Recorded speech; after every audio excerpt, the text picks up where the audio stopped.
आज की इस वीडियो में मौलिक अधिकार पर चर्चा होगी।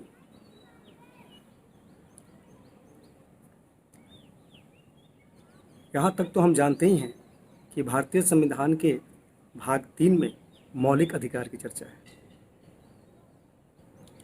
और भारतीय संविधान के भाग 3 जिसमें आर्टिकल 12 से लेकर आर्टिकल 35 तक है, ये भारतीय संविधान का मैग्ना कार्टा कहलाता है। मैग्ना कार्टा कहने के पीछे का कारण ये है कि इंग्लैंड में 1215 ईस्वी में पहली बार सामंतों के लिए एक अधिकार पत्र जारी किया गया था। यह स्वतंत्रता के संरक्षण को लेकर एक अधिकार पत्र जारी किया गया था। तो मैग्ना कार्टा केवल भारत के ही संविधान की ही बात नहीं, किसी भी देश के संविधान में जहाँ पे मौलिक अधिकार की चर्चा है वहाँ के संविधान को मैग्ना कार्टा कह दिया जाता है, उस भाग को। तो मैग्ना कार्टा एक कंपैरिजन है क्योंकि अधिकारों की बात होने की वजह से।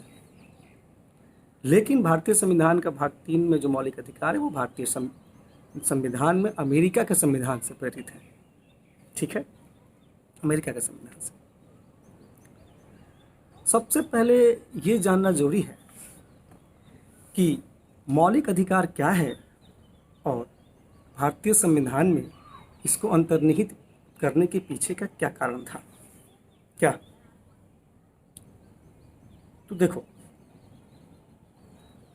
मौलिक अधिकार वे अधिकार हैं जो किसी व्यक्ति के भौतिक और नैतिक उत्थान के लिए जरूरी होते हैं और जिससे संविधान से संरक्षण प्राप्त हो, उसे मौलिक अधिकार कहते हैं। भौतिक उत्थान का मतलब आपको रोजगार, व्यवसाय का पूरा व्यवस्था हो, आप गरिमापूर्ण जीवन जी सके, नैतिक उत्थान, अपने आप को श्रेष्ठ बनाने का पूरा मौका हो, नहीं, ये है मौलिक अधिकार। लेकिन आखिर इसे भारतीय संविधान में मौलिक अधिकार को सन्निहित करने का या मौलिक अधिकार नागरिकों को देने का या व्यक्ति को देने का क्या आवश्यकता पड़ गई? संविधान वेताओं को दिमाग में क्यों ये बात आई? देखिए, संविधान वेता जानते थे, पहला कारण, संविधान वेता ये जानते थे कि स्वतंत्रता आंदोलन के समय अंग्रेजों ने अन्याय हम पर इसलिए किया क्योंकि हमें कोई अधिकार नहीं था उनसे लड़ने का। तो संविधान वेताओं ने अधिकारों को संविधान में सही जगह देकर, यथेष्ट जगह देकर, भविष्य के अन्याय पर हमेशा के लिए रोक लगा दिया। ठीक है, जो भविष्य में अन्याय हो सकते थे भारतीय जनता पे, उसको अधिकार देके उसे सुनिश्चित कर दिया कि अब इस तरह का कोई अन्याय नहीं। ऐसा होता भी है तो आप अपने अधिकारों को लेके कोर्ट में जा सकते हैं, आप सुप्रीम कोर्ट में जा सकते हैं, हाई कोर्ट में जा सकते हैं। आर्टिकल 32 के तहत आपको संवैधानिक उपचार का अधिकार है। मौलिक अधिकार न्यायालय में प्रवर्तनीय है, आप बिल्कुल जा सकते हैं अपने अधिकारों के संरक्षण के लिए। दूसरा कारण ये था कि हम लोग लोकतांत्रिक व्यवस्था को अपनाने जा रहे थे और लोकतांत्रिक व्यवस्था को दीर्घजीवी बनाने के लिए, इसे मजबूत बनाने के लिए ये जरूरी था कि लोकतांत्रिक मूल्यों का संरक्षण किया जाए। और लोकतांत्रिक मूल्य तो का सबसे अहम चीज़ तो मौलिक अधिकार है। मौलिक अधिकार देकर भारतीय लोकतंत्र को एक मजबूत आधार प्रदान किया गया। बिना मौलिक अधिकार का कल्पना कीजिए कि लोकतंत्र कैसा होता है। मौलिक अधिकार देकर भारतीय लोकतंत्र को और मजबूत और दीर्घजीवी बनाया गया। तीसरा कारण था मौलिक अधिकार देने का कि सरकार निरंकुश न हो। सरकार की निरंकुश ताकत को कम करने के लिए, रोकने के लिए भी जनता को, नागरिकों को अधिकार देने जरूरी थे। नहीं तो सरकार सत्ता का दुरुपयोग कर सकती थी। हम लोगों को जो अधिकार मिले हैं वो किसके विरुद्ध मिले हैं? सरकार के विरुद्ध ही तो हमें अधिकार ये मिला है, राज्य के विरुद्ध ही तो मिला है। हमारा अधिकार कौन कम कर सकता है या फिर छीन सकता था? इसीलिए राज्य और सरकार के विरुद्ध हमें अधिकार मिले हैं। तो ये 3 बातें जानना जरूरी था कि भारतीय संविधान में मौलिक अधिकार को क्यों शामिल किया गया, भाग 3 में क्यों शामिल किया नहीं। इस जरूरी कारणों को बिल्कुल जानें, इस पर चिंतन करें। बाकी डाटा तो हम जानेंगे ही कि कितने आर्टिकल हैं, कौन कौन सी बातें हैं, ये सारी चीज़ों को व्याख्या करेंगे। ये देखिए, मौलिक अधिकार एक वीडियो में क्लियर नहीं होगा, हम कई वीडियो देंगे, है ना, छोटे छोटे वीडियो बना के, जिससे कि 4-5 वीडियो में हम मौलिक अधिकार क्लियर कर देंगे पूरा। अब ये चीज़ जब आप जान गए तो ये जानना जरूरी है कि भारतीय संविधान के भाग 3 में जो आर्टिकल हैं मौलिक अधिकार के लिए समर्पित आर्टिकल हैं 12 से लेकर 35 तक, और 12 से 35 तक जो आर्टिकल हैं वो टोटल 24 आर्टिकल होते हैं, ठीक है। और 24 आर्टिकल में 12 और 13 मौलिक अधिकार की बात नहीं करता, आपके अधिकार की बात नहीं करता। आर्टिकल 30 में आपके आर्टिकल 31 में आपके अधिकार की बात नहीं है, 33 में नहीं है, 34 में नहीं है, 35 में नहीं है। तो आर्टिकल 12, 13, 31, 33, 34, 35, 6 आर्टिकल ऐसे हैं जो आपके अधिकार की बात नहीं करते। यानी कि इस 24 आर्टिकल में मात्र 18 आर्टिकल ही हैं, 24 में से 6 माइनस करें तो मात्र 18 आर्टिकल ही हैं जो आपके अधिकारों की बात करता है। आपका समानता का अधिकार देखिए ना, 14 आर्टिकल 14 से स्टार्ट होता है, 14 से 18, तो 12 तरह क्या हो गया, वो कौन सा अधिकार, अधिकार नहीं। 12 में, 13 में, 31 में, 31 तो पहले संपत्ति का अधिकार था, उसे हटा दिया गया। 33 में, 34 में, 35 में आपके अधिकारों की बात नहीं। तो समझेंगे, मात्र 18 आर्टिकल पर हम कमांड कर लेते हैं तो हमें अपना अधिकार पे पूरा कमांड हो जाएगा नहीं। लेकिन इन सभी विषयों पे बात करने से पहले हम ऐसा नहीं है कि 12 पे नहीं बात करेंगे, 13 पे नहीं बात करेंगे, हर आर्टिकल समझाएंगे, लेकिन आपको सेलेक्टिव भी तो करेंगे, आप विषयांतरित ना हो, ये भी तो समझाना जरूरी है। आपको तो ये समझना पड़ेगा ना कि इतने आर्टिकल में से आपके अधिकार की कौन सी आर्टिकल बात करता है। इन सभी पे बात करने से पहले हमें ये जानना जरूरी है कि मौलिक अधिकार के अलावा भी कई अधिकार होते हैं। मौलिक अधिकार तो होता ही है, एक संवैधानिक अधिकार होता है, कॉन्स्टिट्यूशनल राइट, एक विधिक अधिकार होता है या सांविधिक अधिकार होता है या कानूनी अधिकार होता है, और एक मानवाधिकार होता है, ह्यूमन राइट्स।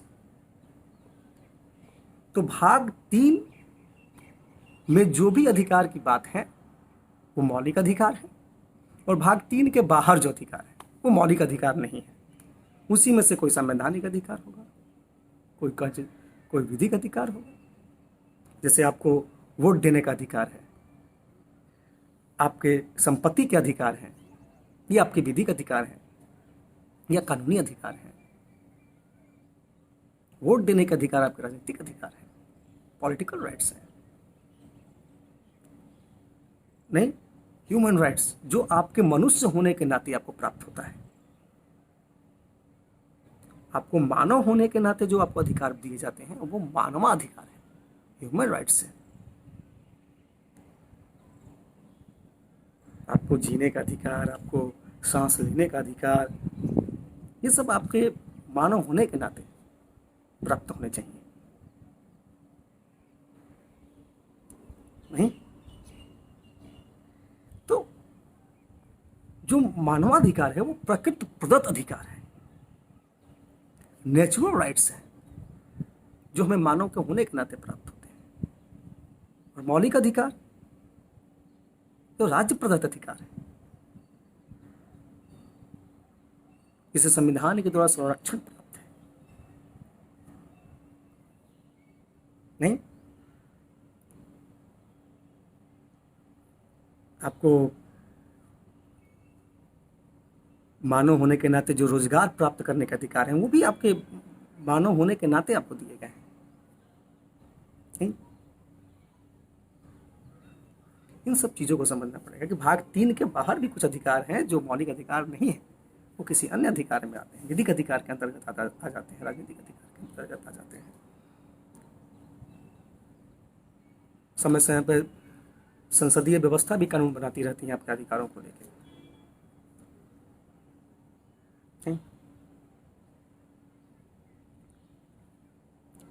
खैर, अब हमें ये समझना है कि भारतीय संविधान के अंतर्गत कितने अधिकार दिए गए हैं। तो मूल रूप से फिलहाल अभी 6 अधिकार हैं।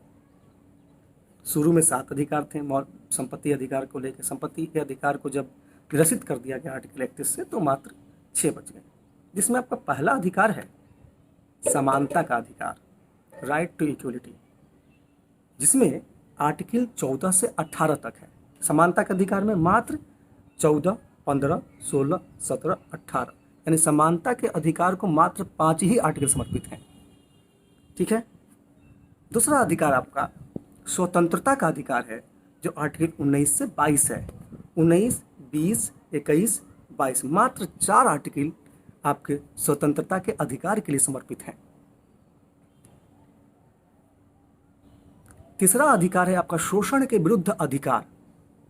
तीसरा अधिकार शोषण के विरुद्ध अधिकार, जिसमें आर्टिकल 23 और 24 है। नहीं, मात्र 2 आर्टिकल शोषण के विरुद्ध के, 23 और 24। उसके बाद धार्मिक स्वतंत्रता का अधिकार है, जो 25 से 28 तक है। 25, 26, 27, 28 मात्र 4 आर्टिकल जो आपको धार्मिक स्वतंत्रता का अधिकार देता है।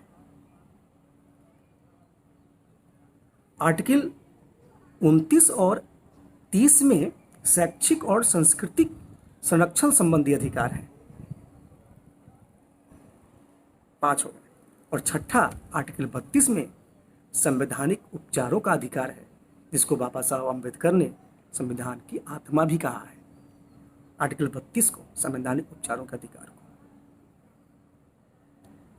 अब आर्टिकल 14 से लेके 32 तक आपके मौलिक अधिकार की बात है, जिसमें अधिकार देने की आपकी बात हो रही है, जिसमें आर्टिकल 31 की मैंने चर्चा नहीं की। पहले था संपत्ति का अधिकार, जिसे 44वें संविधान संशोधन के द्वारा निरसित कर दिया गया, हटा दिया गया, और आर्टिकल 300A में शामिल कर दिया गया विधिक अधिकार बनाकर। नहीं, तो आपको समझना पड़ेगा कि टोटल आर्टिकल भाग 3 में 24 हैं, लेकिन अधिकारों को समर्पित आर्टिकल मात्र 18 ही हैं। ठीक है। हम उम्मीद करते हैं इस वीडियो में आप अधिकार को समझ गए। नेक्स्ट वीडियो हम आर्टिकल 12 और 13 पर देंगे। ठीक है। तब तक आप मौलिक अधिकार पर चिंतन कीजिए।